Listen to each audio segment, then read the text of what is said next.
Welcome back to my YouTube channel. तो आज हम सेकंड लेक्चर लेके आए हैं केमिकल काइनेटिक्स का। कल जो हमने लेक्चर डिस्कस किया पार्ट फर्स्ट, आज हम पार्ट सेकंड डिस्कस कर रहे हैं यहाँ पे। तो पार्ट फर्स्ट में हमने कुछ डिस्कशन की थी। हमने पार्ट फर्स्ट में आपको बताया था कि केमिकल काइनेटिक्स में हमने क्या क्या पढ़ना है, और उसके अलावा हमने पार्ट फर्स्ट में डिस्कस किया था आपके सामने रेट ऑफ रिएक्शन क्या होता है और रेट ऑफ रिएक्शन को रिप्रेजेंट कैसे करते हैं, और फिलहाल हमने वहां यूनिट्स भी डिस्कस किए थे रेट ऑफ रिएक्शन के। तो आज पार्ट फर्स्ट की ही थोड़ी लेक्चर की एक्सटेंड करते हैं उसको, और देखते हैं जरा वो हमें अच्छे से क्लियर था या नहीं था।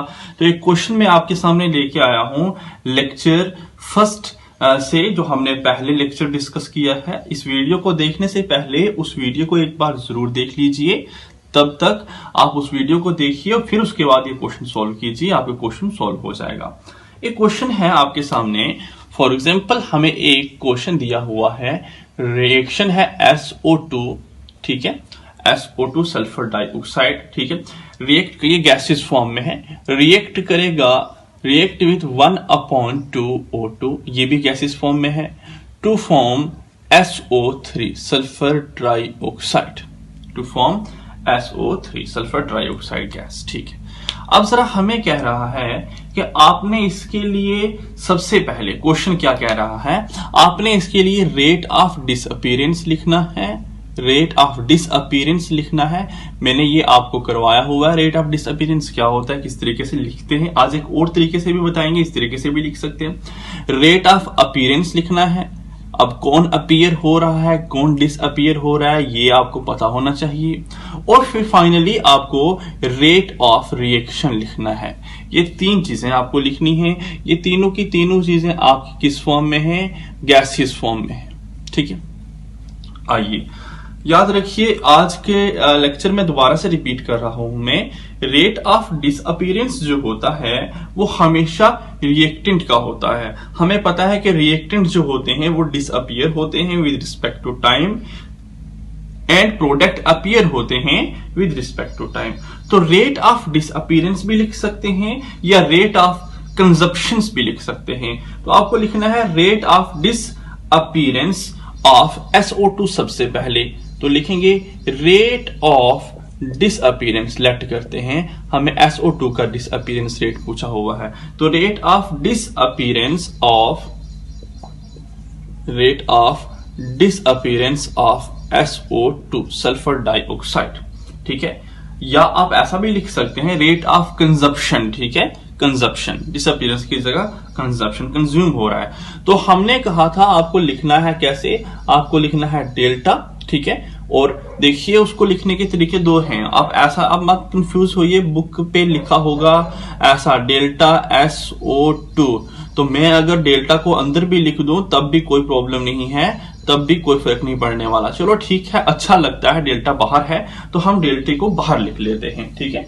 वहां कहीं लास्ट लेक्चर में मैंने डेल्टा अगर अंदर लिखा था उसमें भी कोई प्रॉब्लम नहीं है, कहीं डेल्टा बाहर होगा हमारे कंसंट्रेशन टर्म के, तो डेल्टा बाहर भी हम लिख सकते हैं, ठीक है। अच्छा लगेगा अगर बाहर लिखेंगे, तो बाहर ही लिखते हैं हम इस वाले केस में, ठीक है।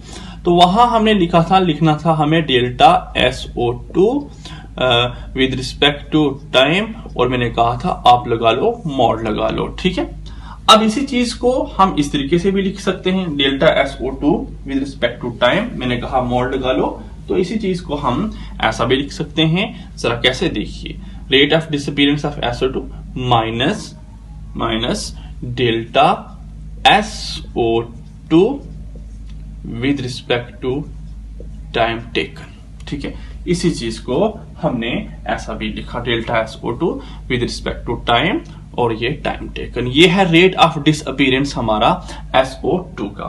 सिमिलरली और क्या चीज डिसअपीयर हो रही है यहाँ पे, और हमारा ऑक्सीजन डिसअपीयर हो रहा है।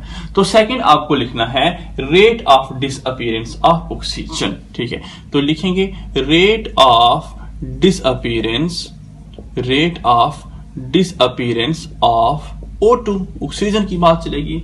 तो rate of disappearance of O2 बताइए, तो आपको लिखना है minus delta O2 divided by delta T, rate of disappearance of O2। ठीक है, इसी चीज को आप ऐसा भी लिख सकते हैं, delta O2 divided by delta T, mod लगा लो बाहर। ठीक है, तो ये मैंने आपको बताया rate of disappearance of SO2 and rate of disappearance of O2। अब अपीयर क्या हो रहा है जरा आप बता सकते हैं।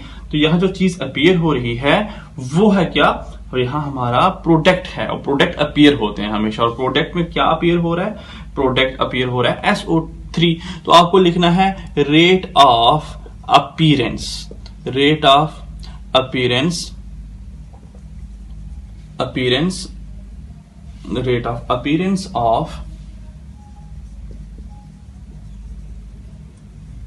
SO3, SO3 अपीयर हो रहा है। ठीक है, या रेट ऑफ फॉर्मेशन भी कहीं लिखा होगा। ठीक है, तो SO3 की रेट ऑफ फॉर्मेशन या रेट ऑफ अपीयरेंस को हम कैसा लिखते हैं, हम लिखेंगे delta SO3 with respect to time, और पीछे आपको क्या लगाना है, पीछे आपको प्लस लगाना है। तो ये था रेट ऑफ डिसअपीयरेंस और रेट ऑफ अपीयरेंस कैसे लिखते हैं। ठीक है, अब डिसअपीयरेंस जब भी होगी तो वहां अगर माइनस साइन लगाएंगे तो ठीक है, क्योंकि reactant with respect to time हमारे कंज्यूम हो रहे हैं, खत्म हो रहे हैं, तो माइनस साइन लगाइए, because rate is always positive. ठीक है, और रेट ऑफ अपीयरेंस को हम पॉजिटिव लिखेंगे बिकॉज वहां पे हमारा SO3 बन रहा है। ठीक है, तो रेट भी पॉजिटिव है, वो बन भी रहा है, तो वो भी पॉजिटिव होगा। ठीक है, तो ये था हमारा रेट ऑफ डिसअपीयरेंस लिखना और रेट ऑफ अपीयरेंस लिखना। हम लिखते हैं लास्टली रेट ऑफ रिएक्शन। इस रिएक्शन के लिए, तो इस रिएक्शन के लिए आपको रेट ऑफ रिएक्शन लिखना है। तो रेट ऑफ रिएक्शन आप कैसे लिखेंगे जरा आप बता सकते हैं। तो आप लिखेंगे 1/1 माइनस लगाएंगे, स्टाइकोमेट्री कुछ भी नहीं है, तो 1/1 delta SO2 with respect to change in time delta T. ठीक है, इज इक्वल टू, अब जरा यहां पे गौर कीजिए, 1/2 दिया हुआ है, हमने ऐसा लिखना है, हम लिखते थे 1/, अगर यहां पे 2 होता तो हम लिखते थे 1/2, अगर ऐसा होता ना 2 टाइम O2 तो हम लिखते 1/2। यहां ऑलरेडी 1/2 दिया हुआ, तो हम कैसे लिखेंगे, 1 डिवाइडेड बाई 1/2 लिखेंगे। ठीक है, ऐसा ही लिखेंगे ना, तो ये 2 चला जाएगा ऊपर, 2 चला जाएगा ऊपर, तो इसको ऐसा लिख सकते हैं -2 delta O2 divided by change in time. ठीक है, ये हमने 1/2 O2 की रेट ऑफ रिएक्शन लिखा, ऐसा लिख सकते हैं। अच्छा, उसके बाद बात आती है SO3 की। तो SO3 को कैसे लिख सकते हैं, SO3 को लिख सकते हैं प्लस, स्टाइकोमेट्री कुछ भी नहीं है, तो 1/1 delta SO3 with respect to delta T. ये था हमारा रेट ऑफ रिएक्शन लिखने का एक तरीका। रेट ऑफ रिएक्शन जब भी लिखेंगे याद रखिए, रेट ऑफ रिएक्शन में हमें स्टाइकोमेट्रिक कोफिशिएंट को मेंशन करना होता है, लेकिन रेट ऑफ अपीयरेंस या रेट ऑफ डिसअपीयरेंस में हमें स्टाइकोमेट्रिक कोफिशिएंट को मेंशन नहीं करना होता। बस यही फर्क होता है रेट ऑफ अपीयरेंस और रेट ऑफ डिसअपीयरेंस से रेट ऑफ रिएक्शन में क्या फर्क होता है। तो आपको ये चीज क्लियर हो जानी चाहिए। 2 मैंने कैसे लिखा, 1/2 आएगा। ठीक है, 1 डिवाइड बाई 1/2 आएगा, ऐसा ही तो होगा ना, क्योंकि हम हमेशा डिनोमिनेटर में लिखते थे किसी भी टर्म को, स्टाइकोमेट्री को। तो स्टाइकोमेट्री को अभी भी डिनोमिनेटर में लिखा हुआ है, ये ऊपर चला जाएगा 2 तो -2 हो जाएगा। और जहां जहां रिएक्टेंट है वहां रिएक्टेंट में रिएक्टेंट की साइड मुझे क्या लगाना है, माइनस साइन लगाना है, और जहां जहां प्रोडक्ट है, प्रोडक्ट की फॉर्मेशन होगी, वहां मुझे क्या लगाना है, प्लस साइन लगाना है। इसका कारण भी मैंने आपको लास्ट लेक्चर में बताया था कि विद रिस्पेक्ट टू टाइम हमारा SO2 खत्म होगा तो SO2 माइनस में जा रहा है, SO2 डिसअपीयर हो रहा है, minus into minus that is plus, minus into minus that is plus, और ये ऑलरेडी प्लस है तो प्लस प्लस प्लस ही होता है। तो रेट ऑफ रिएक्शन हमेशा पॉजिटिव करने के लिए हमें ये माइनस और प्लस लगाना होता है। ठीक है, तो आइए हम शुरू करते हैं अपना lecture, that is type of rate of reaction. ठीक है, तो types of rate of reaction हम पढ़ेंगे, जिसमें हम पढ़ेंगे 2 इंपॉर्टेंट कैटेगरीज। एक हम एवरेज रेट को पढ़ेंगे, जो कि मैं कल भी बताया था, एवरेज रेट ऑफ रिएक्शन लिख रहा था, और एक हम पढ़ेंगे instantaneous rate of reaction. Instantaneous rate of reaction. ठीक है, तो ये दो रेट ऑफ रिएक्शन पढ़ेंगे हम यहाँ आज के लेक्चर में और आपको बताएंगे कि ये लेक्चर हैं क्या। ठीक है, चलिए जरा शुरू करते हैं एवरेज रेट ऑफ रिएक्शन को डिस्कस करना। तो आइए शुरू करते हैं हम एवरेज रेट ऑफ रिएक्शन को। याद कीजिए, इससे पहले जितनी भी हमने रिप्रेजेंटेशन की रेट ऑफ रिएक्शन की वो सारी की सारी representation average rate of reaction की ही थी। एवरेज रेट ऑफ रिएक्शन ही हम इससे पहले ले रहे थे। एवरेज रेट ऑफ रिएक्शन की अगर हम डिफाइन करें तो होता क्या है, ये होता है कि change in concentration of either reactant और product between an interval of time. ठीक है, लिख सकते हैं आप change in concentration of either reactant and product of either reactant and product with an interval of time. Reactant or product between an interval of time. ठीक है, उसे हम क्या कहते हैं, एवरेज रेट ऑफ रिएक्शन कहते हैं। और इससे पहले जो भी डिस्कशन की वो एवरेज रेट ऑफ रिएक्शन पे ही डिस्कशन की और इसी को हम ऐसा लिखते थे, याद है अगर आपको, तो इसी को हम ऐसा लिखते थे, rate is equal to delta x upon delta t या डेल्टा सी अपॉन डेल्टा टी कर लीजिए। ठीक है, कंसंट्रेशन की बात चल रही है तो जहां डेल्टा एक्स हमने लिखा वहां डेल्टा सी कर लीजिए ना, तो ये वो ज्यादा अच्छा लगेगा। तो rate is equal to delta C upon delta T. Delta C मतलब चेंज इन कंसंट्रेशन। ठीक है, change in concentration with respect to time. तो ये था हमारा एवरेज रेट ऑफ रिएक्शन। देखिए, इससे पहले जितने भी रेट ऑफ रिएक्शन हमने रिप्रेजेंट किए वो सारे के सारे एवरेज रेट ही थे। तभी मैंने फर्स्ट लेक्चर में भी आपको एवरेज रेट लिखा, यहाँ पे एवरेज रेट लिखता था। ठीक है, हमें पता है कि विद रिस्पेक्ट टू टाइम हमारा जो रिएक्टेंट है, हमारे जो रिएक्टेंट होते हैं उनकी कंसंट्रेशन क्या होती है, विद रिस्पेक्ट टू टाइम हमारे रिएक्टेंट की कंसंट्रेशन डिक्रीज होती है और हमारे प्रोडक्ट्स जो होते हैं उनकी या प्रोडक्ट की कंसंट्रेशन क्या होती है, इंक्रीज होती है। ठीक है, ऐसी ही बात है। फॉर एग्जाम्पल आपके सामने मैं एक ग्राफ ड्रा करता हूं और उस ग्राफ से मैं आपको रिप्रेजेंट करता हूं, आपको बताता हूं। देखिए, ये ग्राफ मैं आपके सामने बना रहा हूं, ये कल भी मैंने एक ग्राफ बनाया था। इस एक्सिस पे मैं लेता हूं कंसंट्रेशन को, चलिए इस एक्सिस पे मैं लेता हूं कंसंट्रेशन को। ठीक है, और इस एक्सिस पे मैं लेता हूं टाइम को। हमें पता है स्टार्टिंग में कंसंट्रेशन जो हमारे रिएक्टेंट की होगी वो बड़ी हाई होगी। लेट करते हैं इस टाइम पे, जब हमारा टाइम, देखिए यहां टाइम क्या है, जीरो है। जब हमारा टाइम जीरो है तब देखिए हमारे रिएक्टेंट की कंसंट्रेशन कितनी ज्यादा हाई है, कितनी हाई अमाउंट में है। और जो जो टाइम गुजरता जाएगा वक्त के साथ साथ हमारी कंसंट्रेशन रिएक्टेंट की क्या हो रही है, डिक्रीज हो रही है। आपको दिखाई दे रहा होगा। ठीक है, टाइम के समय के साथ साथ कंसंट्रेशन रिएक्टेंट की डिक्रीज होगी। ठीक है, क्लियर है। ठीक है बच्चे, चलते हैं आगे। ठीक है, हम कहते हैं कि जब हमारा टाइम यहां था T1, जब हमारा टाइम T1 था तब जरा आप देखेंगे टाइम T1 पे जो हमारी कंसंट्रेशन थी वो यहां थी C1 रिएक्टेंट की।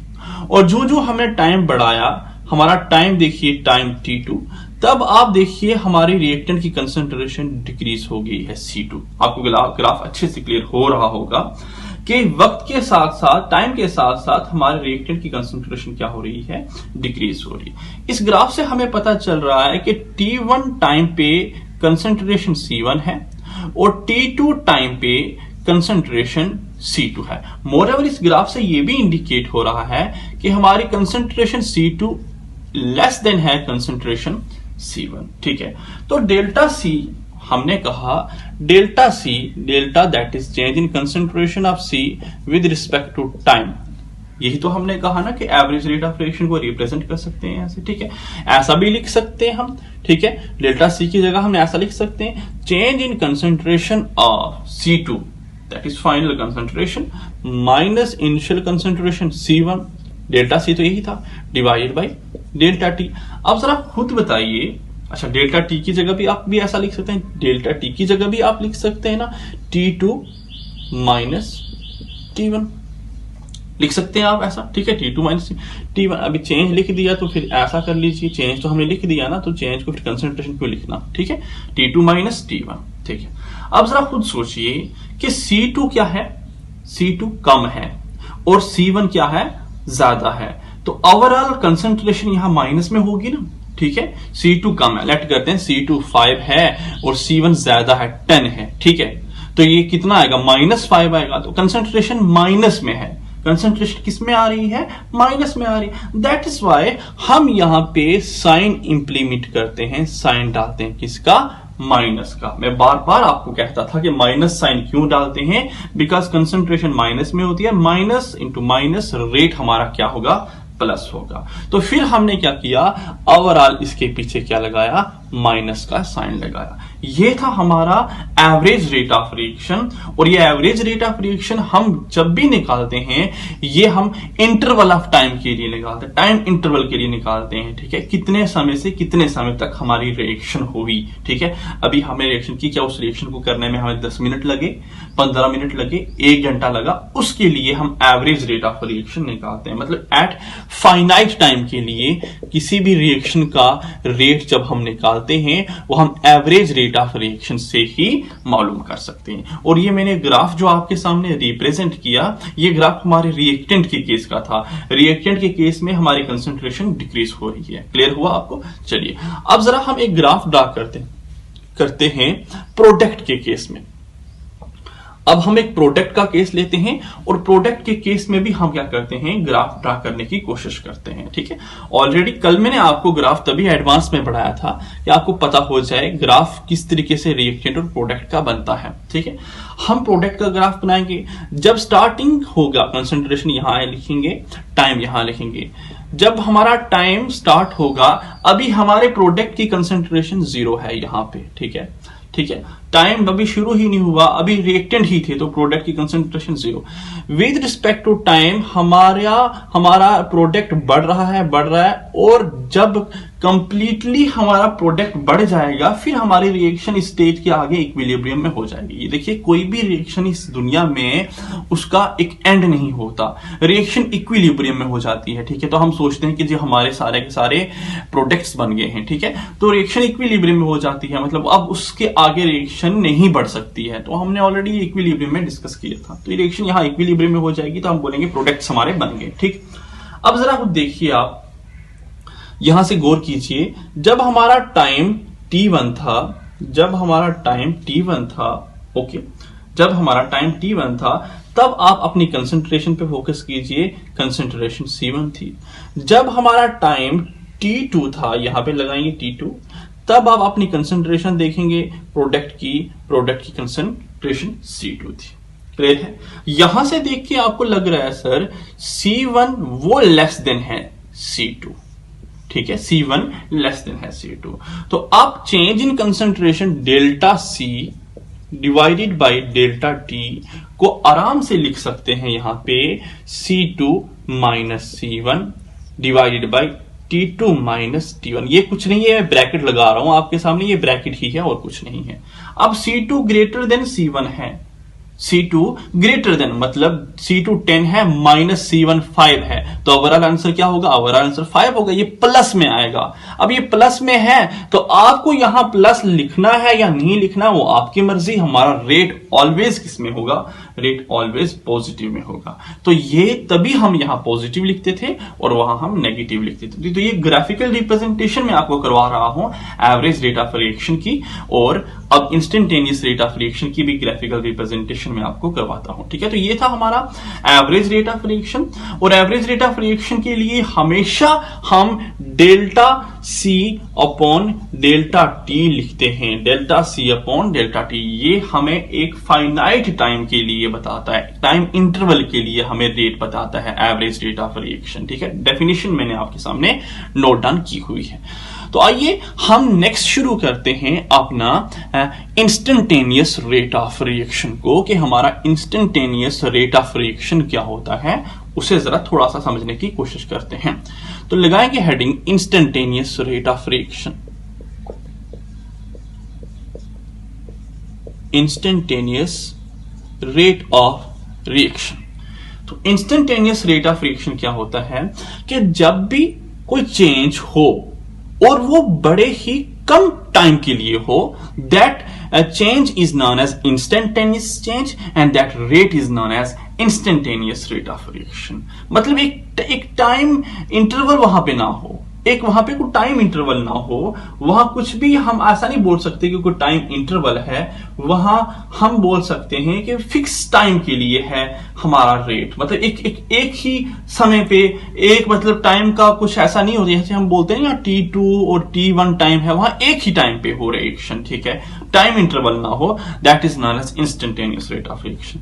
तो लिख सकते हैं it is defined as change in molar concentration of reactant और product at a particular instant of time, ठीक है। चेंज इन मोलर कंसंट्रेशन, लिखिए जरा, change in molar concentration of reactant और प्रोडक्ट, रिएक्टेंट और प्रोडक्ट, मैंने कहा एक पर्टिकुलर इंस्टेंट पे हो, टाइम इंटरवल ना हो, ठीक है, products at a particular instant of time, एक पर्टिकुलर इंस्टेंट ऑफ टाइम पे हमारी क्या कंसंट्रेशन चेंज है और क्या इंक्रीज डिक्रीज है हमारे रिएक्टेंट प्रोडक्ट का, that is known as instantaneous rate of reaction.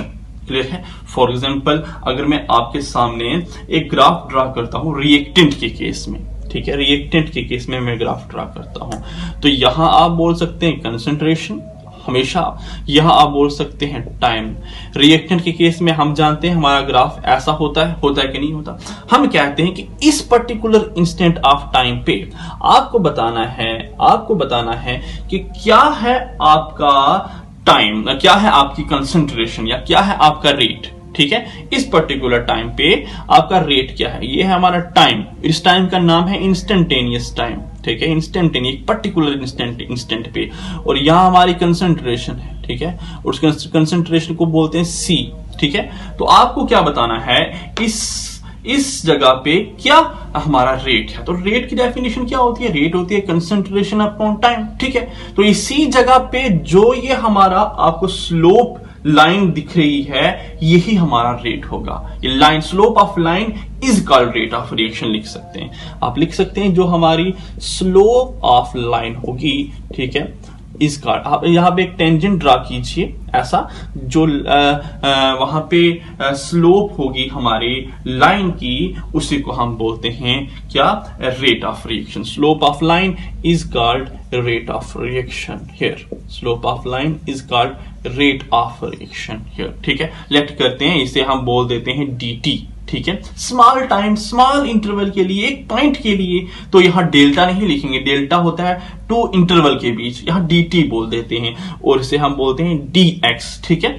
तो हम इसे लिख सकते हैं, इफ हम बोल दीजिए ऐसे, या dc लिख लीजिए ना, ठीक है, हम बोल सकते हैं if dc is small change in concentration, okay, लिखे जरा आप, जब मैं बोल रहा हूं, if dc is small change in concentration in small interval of time dt, ठीक है, if dc is small change in concentration in small interval of time dt, then instantaneous rate is given as dc divided by dt, बस ये है हमारा instantaneous rate. Average rate को हम represent करते थे delta C divided by delta T, और instantaneous rate को हम रिप्रेजेंट करते हैं dc अपॉन dt, ये भी डेल्टा ही है, लेकिन ये स्मॉल इंटरवल के लिए है, या हम बोल सकते हैं इंस्टेंट के लिए है, ठीक है। If dc is small change in concentration with a small interval of time dt, then the instantaneous rate is given as dc upon dt। तो ये हमने कहा कि इंस्टेंटेनियस रेट को हम कैसे निकाल सकते हैं, वो हमने आपको बताया। देखिए याद रखिए, हम यहाँ पे स्लोप ड्रा करेंगे ना, तो स्लोप ड्रा करने से यहाँ कुछ एंगल बनेगा, एंगल पॉजिटिव एंगल लेना है, पॉजिटिव एंगल बनेगा थीटा, ठीक है। तो यहाँ पे टेंजेंट बनाया, स्लोप निकाला थीटा बना के, तो स्लोप किसके बराबर होता है, स्लोप हमारा होता है, अगर मैथ में आपने पढ़ा है, टेन थीटा के बराबर होता है। तो टेन की आप देख सकते हैं यहाँ पे फिर क्या है, अब कंसंट्रेशन है dc, तो dc लिखिए और with respect to time dt लिखिए, इसको ऐसे रिप्रेजेंट किया जाता है, ठीक है। तो ये था हमारा एक सिंपल सा वे, जिस तरीके से हम इंस्टेंटेनियस रेट निकाल रहे हैं, हम किसके लिए, इंस्टेंटेनियस रेट निकाल रहे हैं हमारे रिएक्टेंट के लिए। मोर ओवर आपको स्लोप आपका नेगेटिव दिखाई दे रहा होगा, नेगेटिव स्लोप है और नेगेटिव स्लोप है तो फिर कंसंट्रेशन भी हमारी नेगेटिव है, नेगेटिव और नेगेटिव यहां लगाना पड़ेगा, नेगेटिव नेगेटिव मिलके क्या हो जाएगा, पॉजिटिव रेट ऑफ रिएक्शन हो जाएगा। तो यहां पे हमारा क्या बना, इंस्टेंटेनियस रेट हमने देखा, ग्राफ ड्रा किया हमने किसके लिए, instantaneous rate of reaction reactant के लिए। और इसी तरीके से अगर आपको प्रोडक्ट के लिए ग्राफ ड्रा करना है तो कुछ भी नहीं करना, प्रोडक्ट का ग्राफ हमारा ऐसा होता है, आप जानते हैं ये हमारा प्रोडक्ट का ग्राफ। आपको यहां पे क्या करना है, एक स्लोप ड्रा करना है, ठीक है। अब थोड़ा सा देख लीजिए, स्लोप ड्रा करना है, ठीक है। स्लोप आपको यहां पे ड्रा कीजिए, यहां पे, ठीक है। एक टेंजेंट ड्रा कीजिए, यहां पे टेंजेंट हो गया ड्रा। टेंजेंट ड्रा करने के बाद यहां एंगल देखिए थीटा, और मोर ओवर आपको क्या करना है, किसी एक पर्टिकुलर इंस्टेंट ऑफ टाइम पे आपको रेट देखना है, कंसंट्रेशन देखना है, उसे भी रिप्रेजेंट हम डीसी अपॉन डीटी करते हैं। हमारा स्लोप पॉजिटिव है तो यहाँ कंसंट्रेशन भी पॉजिटिव है, तो पॉजिटिव लगाइए ना लगाइए, नेगेटिव नहीं लगाना बस। तो ये हमारा average rate of instantaneous rate बना हमारे प्रोडक्ट के लिए। तो ये तरीके थे जिससे हमने रिप्रेजेंट किया हमने अपने एवरेज रेट और इंस्टेंटेनियस रेट। याद रखिए जब भी इंस्टेंटेनियस रेट की बात चल रही होगी, हमारा डेल्टा सी अपॉन जो डेल्टा टी है, ये हमने बार बार कहा कि हमारा जो डेल्टा टी है वो टेंस टू जीरो हो जाएगा। डेल्टा टी अगर टेंस टू जीरो होगा, मतलब डेल्टा टी हम टेंस टू जीरो ले, लिमिट हम पुट करें delta T tends to zero, तो वो सारा का सारा किसके बराबर हो जाएगा, वो डिफरेंशिएशन के बराबर, D C upon D T के बराबर आ जाएगा, ठीक है। क्योंकि डेल्टा टी हमारा अप्रोच कर रहा है जीरो को, टेंस टू जीरो हो गया है, ठीक है। तो फिर वो एक पर्टिकुलर इंस्टेंट पे आ जाएगा, जिसे हम लिखते हैं D C upon D T. For example मैं बार बार आपके सामने जिक्र करता हूं, आइए एक रिप्रेजेंटेशन करते हैं। लास्टली हम क्या कहते हैं, आपके सामने एक रिएक्शन नोट डाउन करते हैं जो मैंने कल करवाई थी आपको, 2A plus 3B is equal to 4C। और मैं कहता हूं कि आपको इसके लिए इंस्टेंटेनियस रेट लिखना है, तो आप इसके लिए इंस्टेंटेनियस रेट लिखेंगे 1/2 D concentration of A with respect to time minus 1/3 D बाहर कर लीजिए, अंदर भी कर सकते हैं लेकिन बाहर ज्यादा अच्छा लगेगा, concentration of B with respect to time plus 1/4 D concentration of C with respect to time. अच्छा, अगर आप इसी को ऐसा लिखते हैं minus 1/2 delta concentration of A with respect to time minus 1/3 delta concentration of B with respect to time, और यहां लिखते हैं plus 1/4 concentration of C with respect to time। तो जो ऊपर वाली लाइन मैंने लिखी ये हमारी एवरेज रेट नहीं बल्कि इंस्टेंटेनियस के लिए है, और ये वाली जो लाइन लिखी ये हमारी एवरेज रेट ऑफ रिएक्शन है। बस रिप्रेजेंटेशन देखिए, एवरेज रेट में डेल्टा लगाते हैं क्योंकि वो इंटरवल ऑफ टाइम के लिए होता है, इनफाइनाइट टाइम के लिए होता है, लेकिन इंस्टेंटेनियस रेट ऑफ रिएक्शन की एक पर्टिकुलर इंस्टेंट होता है तो वह हम स्मॉल डी का यूज करते हैं। तो ये था हमारा complete concept about average and instantaneous rate of reaction, कैसे रिप्रेजेंट किया जाता है, कैसे कैलकुलेट किया जाता है, और कैसे हम क्या कर सकते हैं, इनका ग्राफ्स ड्रा कर सकते हैं। तो हमारी इंट्रोडक्शन और एवरेज और इंस्टेंटेनियस रेट यहां खत्म होता है। साथ साथ वीडियोस देखते जाइए, और कहीं भी अगर कुछ किसी जगह कुछ प्रॉब्लम है तो आप क्वेरीज क्वेश्चन वगैरह कर सकते हैं कमेंट सेक्शन में, हम आपको रिप्लाई करेंगे वहां पे।